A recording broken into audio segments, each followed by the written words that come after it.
초대교회는 우리 지금 현대 2000년 21세기의 교회들은 크게 교회 두 가지 절기를 기뻐하면서 지킵니다. 하나는 부활절이고 하나는 성탄절입니다. 근데 초대교회로 거슬러 올라가 보면 초대교회는 성탄절은 없었습니다. 그리고 유일하게 부활절을 지켰습니다. 어떻게 지켰는가? 예수님을 알지 못하고 부활하신 예수 그리스도에 대한 믿음이 사람들에게 전달되기 전에는 유대인들은 안식일, 그러니까 금요일 저녁부터 해가 지면서부터 시작해서 안식일을 지켰습니다. 그런데 부활의 주님, 부활하신 예수 그리스도에 대한 믿음을 고백하는 크리스찬들, 그리스도인들은 새롭게 이제 안식일을 지키지 아니하고 부활하신 주님의 주일을 지키기 시작했습니다. 그것이 바로 부활주일이고 그것이 바로 매 주일마다 초대교회 성도들이 드리던 부활절의 기념입니다.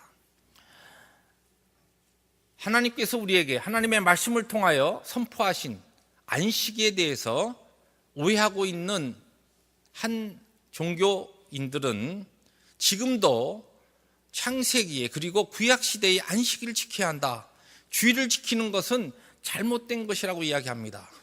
그러나 그것은 성경의 깊은 하나님의 뜻을 알지 못하고 창세기와 구약시대의 그 안식일이 무엇을 위한 것이며 안식일의 주일이신 예수님께서 부활하신 다음에 그 부활하신 예수 그리스도를 믿음으로 고백하는 자들이 영원한 소망을 가지고 하나님께서 우리를 위하여 예비하시고 예수 그리스도께서 우리 먼저 가셔서 준비하신 영원한 안식에 들어가기 위하여 그 영원한 안식에서 영원히 살 것을 믿는 자들이 이 믿음을 가지고 하나님 앞에 예배하는 그 예배는 바로 이 주일날 드리는 이 주일 예배인 것입니다.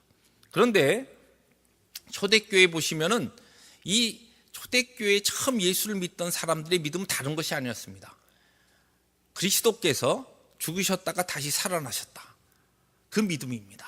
이 부활의 믿음입니다. 이 믿음을 가지고 모여서 매 주일마다 주님이 부활하신 그 주일을 기념하면서 모여서 하나님 앞에 예배드리는 이 예배가 부활주일 예배였고 바로 우리처럼 1년에 한 번 드리는 예배가 아니라 매 주일마다 드리는 예배였습니다.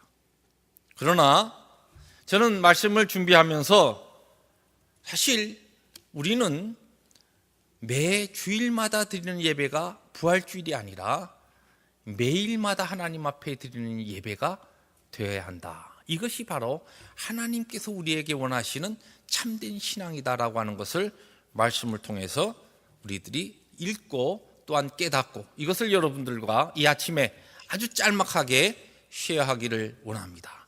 하나님의 말씀이 로마서 6장 3절부터 5절의 말씀을 우리 함께 찾아서 읽습니다. 우리 화면에 올라옵니다. 로마서 6장 3절부터 5절 말씀 함께 우리 말씀 읽습니다. 무릇 그리스도 예수와 합하여 세례를 받은 우리는 그의 죽으심과 합하여 세례를 받은 줄을 알지 못하느냐.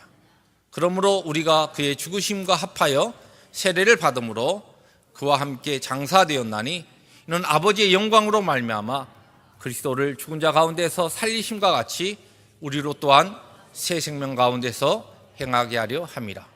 만일 우리가 그의 죽으심과 같은 모양으로 연합한 자가 되었으면 또한 그의 부활과 같은 모양으로 연합한 자도 되리라. 아멘. 부활의 신앙과 부활의 믿음은 우리의 신앙의 기초입니다. 그런데 초대교회 성도들은 이 부활의 감격을 가지고 매주일마다 모였습니다. 그래서 그들의 그 신앙은 파워풀했습니다. 왜냐하면 부활하신 예수님께서 그들과 함께 하신다라고 하는 이 믿음이 흔들리지 않는 믿음이었습니다.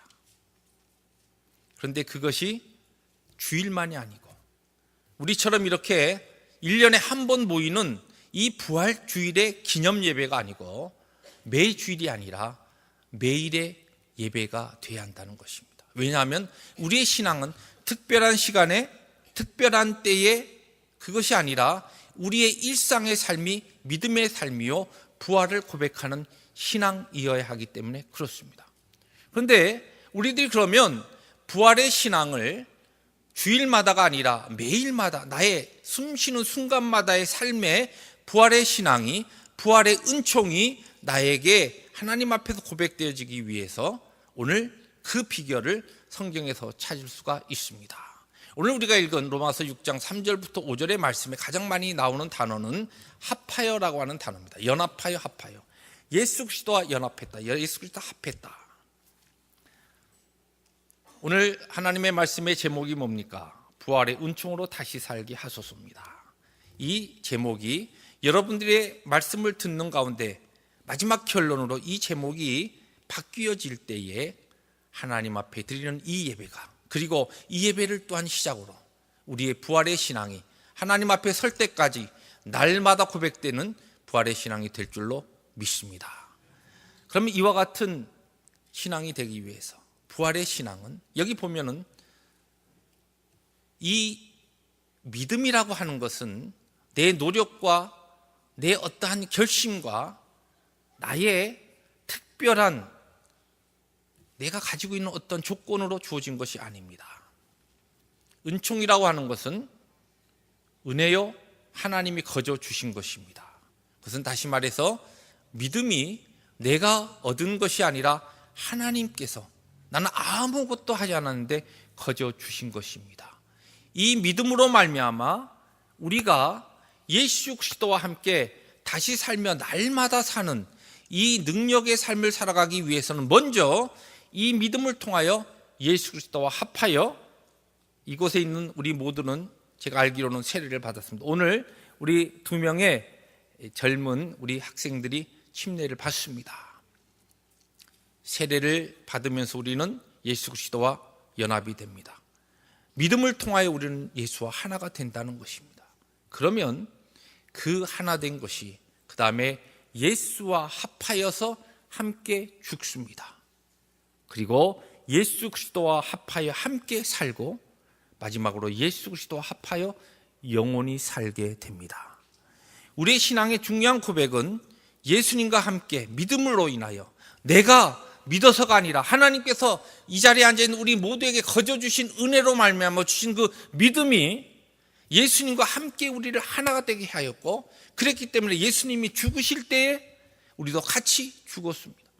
예수님이 살아나셨을 때 우리도 다시 믿음으로 살아났습니다. 그리고 예수님과 함께, 예수님과 연합하여 영원히 살 것입니다. 이것이 이 자리에 앉아있는 우리 모두에게 선포된 하나님의 축복이, 하나님의 복이요 하나님의 약속인 것입니다. 사도 바울은 그렇게 이야기했습니다. 나는 날마다 죽노라.